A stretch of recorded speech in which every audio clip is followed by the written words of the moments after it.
Hi everyone. Today I'm talking about INFJ unhappiness in life. Before I start this video, I want to make it clear this video is not just for INFJ personality types. It is also for INFP personality types. I get a lot of email and messages from people asking, hey, I saw your latest video had an INFJ title. I'm an INFP. It really resonated with me. Was that also directed at INFPs? And I want to say yes. A lot of the times I say INFJ and I put that on the video title or in the description because it's just shorter and it's easier, and there's so many words to saying INFJ personality types and INFP personality types. So I really want to make it clear that this video is definitely for both. So if you're an INFJ or you're an INFP, this video is for you. Now today I'm talking about INF unhappiness in life.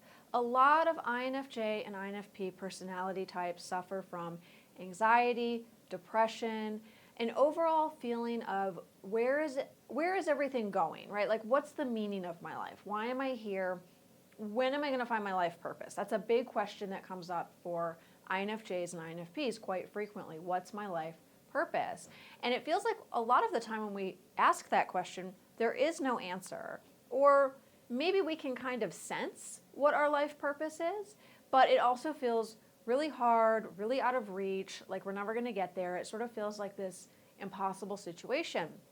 And you might have been in this position where you know what you want to do, you know the direction you want to go in or your life purpose, but it feels like there's been very little movement for a long time, maybe even years. Like you're moving ahead, an inch by inch, and it just feels so slow and so painful.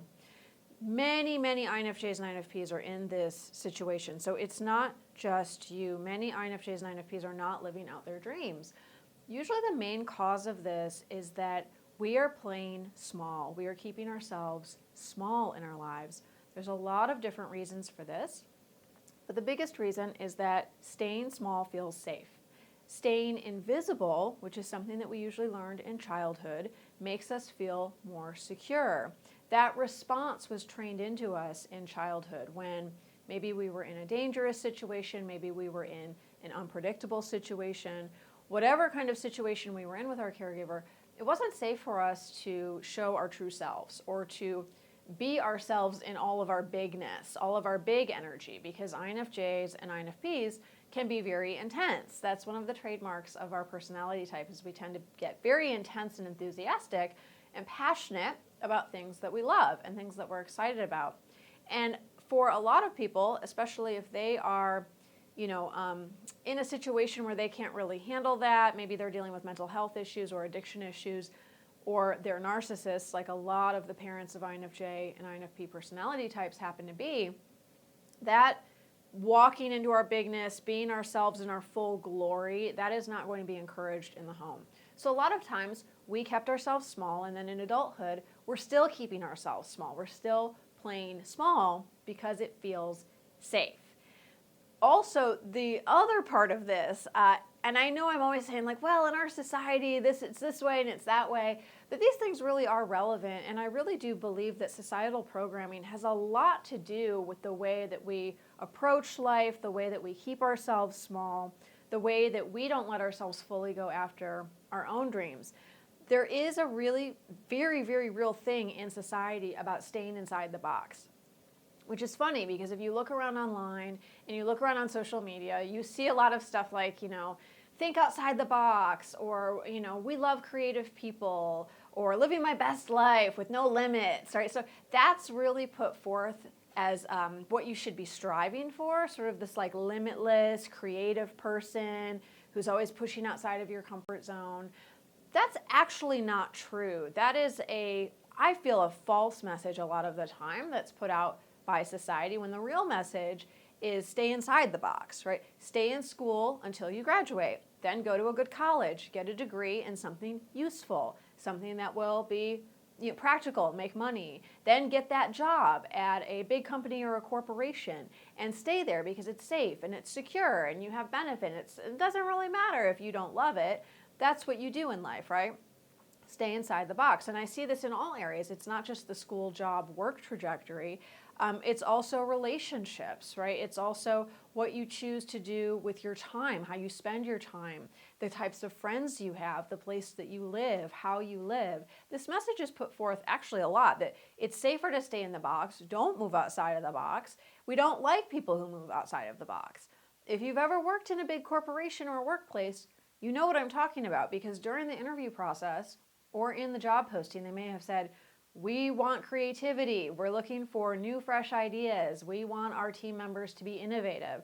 And then you start working there, and if you're an INFJ or an INFP personality type, you very quickly realize that their idea of creativity and your idea of creativity are two different things. And they don't want true creative people. They want people who are a little bit creative and can take the same old tried and true methods that we've been using for decades and decades and put a little bit of a twist on them, a little bit of a spin on them. But if you really start thinking big, if you really bring your INFJ visionary qualities to the job or your INFP highly creative qualities to the job, that's when you notice the team members, your manager, they're becoming uncomfortable with you. They don't really like it. Again, that's because in society we are really trained to stay inside the box, even if no one is saying that. And they're saying, yeah, live your best life and no limits. That's not really true. In fact, a lot of the time when INFJ and INFP personality types really come out of the box, like I said, maybe you're at that workplace and you're trying to be your full creative or your full visionary self, you will notice much of the time other people are scared of your ideas. That's a very common theme for INFJ and INFP personality types. Other people are scared or intimidated by the way you're thinking, the things you're talking about. And a lot of the time, this is because INFJs and INFPs want to change things at a really fundamental level. We don't want to change a few things around on the surface so that things look better. We want to go to the root. We want to look at the core causes and say, okay, what we've been looking at are the symptoms, and that's fine. We need to know the symptoms, but what's the cause? What's really causing this issue in the company, in society, in my family, in my personality, in my life, right? On planet Earth. We really want to get to those deep root causes and those core reasons so that we can do the work from there. That's really scary for a lot of people. And a lot of people, when you start talking about those types of things and your big visions, they will start backing away and they will start retreating because they're feeling intimidated. They're feeling uncomfortable. This is not your fault, but this is one of the reasons that INFJ and INFP personality types tend to play small. And we tend to keep ourselves small because we get that reaction from other people when we share our creative ideas. But we are born to develop innovative ideas. That's the way we are wired. That's one of our very unique, very strong gifts in this world, is developing innovative ideas, is looking at a system or looking at a dynamic, looking at a group of people, looking at whatever and saying, okay, I can see how this needs to be torn down, this needs to be ripped out, this needs to be restructured. Yeah, it's going to feel like an earthquake, but we need to do this deep inner work, this work underneath the ground, so that we can have what we want growing from it, growing from the ashes, growing from the restructuring. Again, this is very scary for other people. When we're not allowed to do this, when we're not allowed to share our ideas, have our ideas taken seriously, feel like we're seen, we're listened to, our original thinking, our visionary qualities are appreciated. When this doesn't happen, we can really deteriorate. And this is the reason a lot of INFJ and INFP personality types hate their jobs, just absolutely hate their jobs. They feel soul-sucking, they don't want to be there. I get messages and emails from people every single day who say, I'm in this job I hate and I can feel that it's draining my life force. It's draining my life energy day by day. And it is precisely because of that, because our big ideas are not welcome there.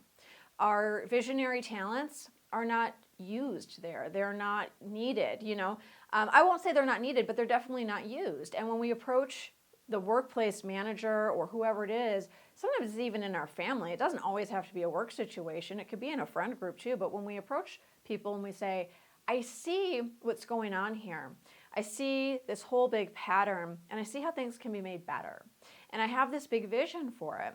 And, are you interested in hearing it? Can I talk about it? And we get the sort of blank look, the withdrawal, the retreat, the puzzled stare, that can really be damaging to our psyche. And again, we can deteriorate over time and fall into major anxiety and depression.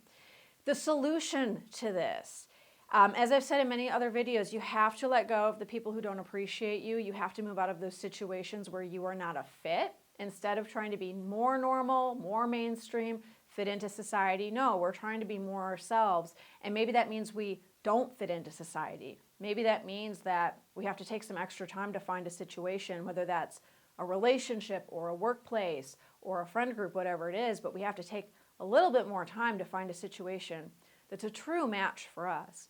The other part of this is creativity and self-expression. And a creative practice, it's essential for INFJ and INFP personality types. Taking all of that that's inside of us, the visions we have, the idealistic hopes, the dreams, the way that we see it could be a better world. It honestly could be a better world if we really committed to some deep changes. If we really opened up to some radically new ideas that we've never seen before, we've never done before, and that frankly are scary and that do feel uncomfortable. If we can take all of that inside of us, that daring and that creativity that is always inside every INFJ and every INFP personality type, and we can bring it out, that's when we can turn it into creative gold. And that's when we really start to thrive. And it doesn't take a whole lot of people getting your visionary ideas or understanding your intense creativity. A lot of the time, it takes only one other person.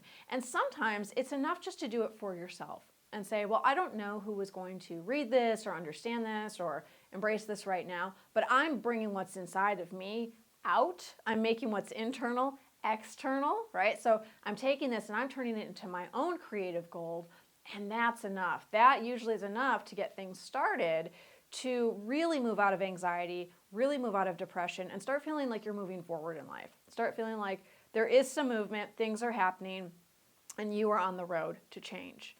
I'm going to be working with this material, this subject, and so much more in my new class called Creative Alchemy. This is a 3-week online class. It starts February 28th, Wednesday, February 28th. It's from 7 to 8:30 Eastern. If you cannot make it live, that is completely okay. With all of my classes, there is a recording. You get the recording within 48 hours of the class.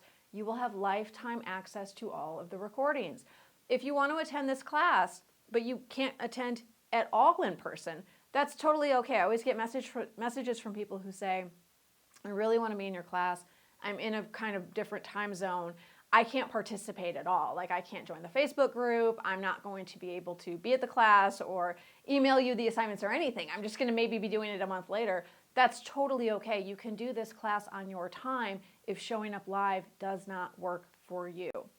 Please sign up for my newsletter. The link is in the comments below. That's where I send out all the updates, all the notifications about this class and other classes. I teach frequent classes. So if you are an INFJ or an INFP personality type and you're interested in writing, creativity, intuition, living life as an INFJ or an INFP, living as an intuitive person in a very non-intuitive society, in a non-intuitive world, please sign up for my newsletter because I send out a lot of good information. All right, everyone, registration for this class opens tomorrow, February 24th. So I hope I see you coming through. If you have any questions, please feel free to email me, lauren@laurensapala.com. Let's get those questions answered before the class starts, and hopefully I'll see you there.